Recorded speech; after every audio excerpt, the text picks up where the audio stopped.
ईश्वर के दरबार में कौन पहुँचता है? केवल लगन वाला और भाव वाला ही ईश्वर के दरबार में पहुँचेगा। बाकी तो साधन संपन्न होते हुए भी घर बैठे रह जाते हैं और जो दौड़ लगा लेते हैं, वो मौज ले लेते हैं। ये एक बहुत बड़ी सच्चाई है कि कृपा परमात्मा की सब पर होती है, लेकिन जब तक कोई अपनी कृपा नहीं करता, तब तक वो हासिल कुछ भी नहीं कर पाता है। यहाँ पर अपनी कृपा की इतनी ज़रूरत होती है कि हमारा पुरुषार्थ हो पाए। सब लोग कृपा पर तो आश्रित रहते हैं, लेकिन पुरुषार्थ वाले पार्ट को भूल जाते हैं। जबकि पुरुषार्थ वाले पार्ट को भी याद रखना चाहिए। जैसे कृपा तो हुई परमात्मा की कि बारिश हुई, लेकिन जिस किसान ने अपना खेत ही नहीं चलाया होगा, बीज ही नहीं डाला होगा, बारिश उसका उसका क्या करेगी? वो कहता होगा भले ही कृपा हो जाए, बारिश हो जाए, फसल हो जाए, लेकिन कहाँ से आएगी जब उसके पार्ट पर जो मेहनत करनी चाहिए थी, वो तो उसने करी नहीं। इसी तरह से जीवन में भी हम बैठते हैं आश्रय रख के कि ईश्वर कृपा करेगा। ईश्वर कृपा तो तब करेगा जब हमने अपना पुरुषार्थ किया होगा। जिसने पुरुषार्थ नहीं किया, उस पर ईश्वर कृपा क्या करेगा? एक बच्चे ने पढ़ाई नहीं की, आशीर्वाद माँगने चला है कि मैं पास हो जाऊँ। आशीर्वाद तो उसके लिए काम करेगा जो पढ़ाई करके बैठा है। जीवन में भी पुरुषार्थ के महत्व को कभी भी नकारना नहीं चाहिए। हमको जीवन में पुरुषार्थ के महत्व पर ध्यान देना है। सत्संग से जुड़ जाना काफ़ी नहीं होता। सत्संग के अकॉर्डिंग अपने साथ मेहनत करनी पड़ती है। मनन भी चाहिए, निध्यासन भी चाहिए और उससे पहले श्रवण भी चाहिए। अपने साथ मेहनत तो करनी पड़ेगी। अगर हम टाइम टू टाइम अपनी कृपा से वंचित हैं, तो हम मंज़िल तक नहीं पहुँच पाएँगे। एक बैठा हुआ था, पढ़ रहा था ग्रंथ साहिब और उसमें वो पढ़ रहा था, सद्गुरु सिक्का बंधन काटे, सद्गुरु सिक्का बंधन काटे। एक संत सुजाग वहाँ से निकला, बोला बेटा अगली लाइन भी तो पढ़। कहता है नहीं वो नहीं पढ़ूँगा। क्यों? अगली लाइन में लिखा था गुरु का सिख विकार ते हटे। उसको विकारों से हटना ही नहीं था। अपनी मेहनत नहीं करनी थी तो वो यहीं तक बैठा था कि सद्गुरु सिक्का बंधन काटे। पर सद्गुरु किसका बंधन काट सकता है? जब कोई अपने विकारों से खुद हटेगा ही नहीं, गुरु उसके विकार का बंधन कैसे काटेगा? जो कोई बंधन काटना चाहेगा, खुद गुरु उसकी मदद कर सकता है। पर अगर कोई अपना बंधन काटना ही नहीं चाहेगा तो उसकी मदद भला कौन कर सकता है? खाली ये बैठ जाना सोच के कि सद्गुरु सिक्का बंधन काटे, इससे तो बात बनेगी नहीं। पुरुषार्थ तो हर जगह है, अपनी मेहनत तो है। अब जिसके पास कोरे बहाने हैं क्योंकि लगन नहीं है, प्रेम नहीं है, भक्ति नहीं है तो बहाने बहुत हैं। लेकिन लगन वाले के पास बहाना नहीं होता। बोला जो सच्ची लगन वाला है उसके लिए पर्वत भी धूल है और कांटे भी फूल हैं। पुरुषार्थी ना दूरी देखता है, ना थकान देखता है, ना परिस्थितियाँ आँकता है। वो तो अपनी लगन में चल पड़ता है और जानता है कि मैं जिसके नाम पर चल रहा हूँ, वो अपने आप मुझे मंज़िल तक पहुँचाएगा। ये विश्वास भी रहता है अंदर में। जब हम प्रयास शुरू करते हैं, हम ईश्वर अर्पण ही हैं, लेकिन पुरुषार्थ ना करना और केवल ईश्वर पर छोड़ देना ये बात गलत हो जाती है।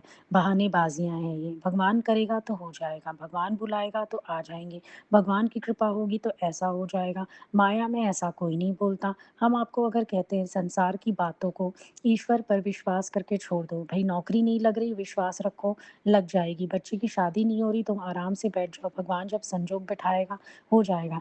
कहते हैं नहीं जी, अगर पुरुषार्थ नहीं करेंगे, देखा-देखी नहीं करेंगे, आएँगे-जाएँगे नहीं तो घर बैठे कैसे हो जाएगा? मतलब माया को प्रारब्ध अधीन छोड़ा जा सकता है, लेकिन हम उसे नहीं छोड़ते। और परमात्मा पुरुषार्थ शब्द क्या कहता है? पुरुष परमात्मा के अर्थ मतलब परमात्मा के लिए प्रयत्न होना चाहिए और यहाँ हम छोड़ देते हैं प्रारब्ध पर। कितनी उल्टी बात कर देते हैं। जैसे आदमी गया एक वैद्य के पास, आँख में भी दर्द है, पेट में भी दर्द है। वैद्य ने दिया एक सूरमा आँख में डालना और एक दिया चूरन, ये खा लेना पेट दर्द रुक जाएगा। घर पहुँचते तक भूल गया, पुड़िया बदल गई, सूरमा खा गया और चूरन आँखों में डाल लिया। दुर्गति हो गई उसकी, जो पहले हालत थी उससे भी ज़्यादा हालत बिगड़ गई। ऐसे जब हम उल्टा कर देते हैं, तो हम लोगों को हमारी भी यही हालत हो जाती है। हम लोगों को महापुरुषों ने, शास्त्रों ने, परमात्मा ने एक सबक पढ़ाया था कि माया को प्रारब्ध पर छोड़ दो और ईश्वर के लिए पुरुषार्थ करो। लेकिन इंसान माया के लिए पुरुषार्थी है, ईश्वर के लिए कोई यत्न नहीं करना चाहता। ईश्वर के दरबार में जाकर भी माया, माया के पदार्थ ऐसी चीज़ें माँगता रहता है। माया वहाँ भी इकट्ठी नहीं होती। माया के लिए इतना पुरुषार्थ और जिस परमात्मा के लिए पुरुषार्थ करना चाहिए, उसके दर पे आकर हम एक घड़ी भी उसमें मन नहीं लगाना चाहते। हम थोड़ा-सा भी ईश्वर अर्पण जीवन जीना नहीं चाहते। थोड़ा-सा भी हम प्रयास करने में सोचते हैं, परमात्मा अपने आप कृपा कर देगा, भगवान अपने आप बुला लेगा, भगवान की कृपा होगी तो हो जाएगा। ये हमारी मेंटालिटी रहती है। तो जब हम भी उल्टा कर देते हैं सूरमा और चूरन तो दुर्गति हो जाती है। क्योंकि ये तो बात पक्की है, ईश्वर से काम तो हर एक को पड़ने वाला है, चाहे संसार में फँसते हैं तब भी काम पड़ता है, कहीं भय आ जाता है तब भी काम पड़ता है। ईश्वर से काम तो पड़ता ही है आखिर, कितना कोई डिनाई करता चले पर आखिर तो काम पड़ता है ना भगवान से। कहीं न कहीं उसकी सृष्टि में उसकी आवश्यकता तो पड़ती है, लेकिन बात गलत क्या हो जाती है कि सुख में सिमरन ना किया, दुःख में करी तो याद, कहे कबीर उस दास की कौन सुने फरियाद। सुख में सिमरन तो किया नहीं, सब सुख में याद दुःख में याद करते हैं, सब दुःख में पुकारते हैं। क्यों? अगर सुख में परमात्मा को याद करेंगे तो क्या कोई हर्ष हो जाएगा? सुख के समय मन कहता है नहीं, अभी तो मेरा घूमने का समय है, खाने का वक़्त है, खेलने का वक़्त है, भोगने का वक़्त है। अभी ये सब दिमाग में घूमता रहता है। जबकि जब तक किसी के पास पीस ऑफ माइंड नहीं है, ये सब कुछ मिल भी जाए तो कोई फ़ायदा नहीं। आजकल आप देखो ज़्यादातर यंग जनरेशन डिप्रेशन में, यंग-यंग बच्चे डिप्रेशन में क्यों? हरी आधार ही नहीं है। अहंकार, माया के सुख, कॉम्पिटिशन्स, कंपैरिज़न्स इतनी दौड़ बढ़ चुकी है कि आप अपने आप को ही डिसबैलेंस कर चुके हो। देखो दिमाग कितना डिसबैलेंस रहता है। मैं आगे बढ़ूँ ये होड़ कम है, दूसरे को पीछे करूँ ये होड़ ज़्यादा है कि नहीं? हमारी जो होड़ है गुण बन सकती थी कि किसी को देख के, किसी की रीस करके हम अपनी उन्नति कर सकते थे। तो सही होता। हमारा ध्यान दूसरों पर ज़्यादा है। भई दूसरे की भैंस मरनी चाहिए, हमारी दीवार गिरती है तो गिर जाए। कॉम्पिटिशन ने ये रूप ले लिया है। सबकी लाइफ़ में कॉम्पिटिशन का रूप देखो क्या है। अपनी उन्नति, अपना आगे बढ़ना ये नहीं है, लेग पुलिंग है कि जिसने पॉलिटिक्स को जन्म दिया है। हर जगह आप देखते हो पॉलिटिकल एटमॉस्फेयर और इस एटमॉस्फेयर को जन्म दे रहा है ये कॉम्पिटिशन्स। हर कोई दूसरे की लेग पुलिंग करना चाहता है। अब ये सब चीज़ें माइंड में मेस तो पैदा करती हैं क्योंकि ईश्वर को भी एक कानून है कि गलत कर्म करके कोई चैन किसी को नहीं पड़ सकता। ये एक प्रकृति का नियम है। भले हम अंदरूनी चालाकियाँ खेलें, भले हम होशियारियाँ करें, लेकिन पीस ऑफ माइंड डिस्टर्ब होता रहता है और goal of life is piece of mind, not money.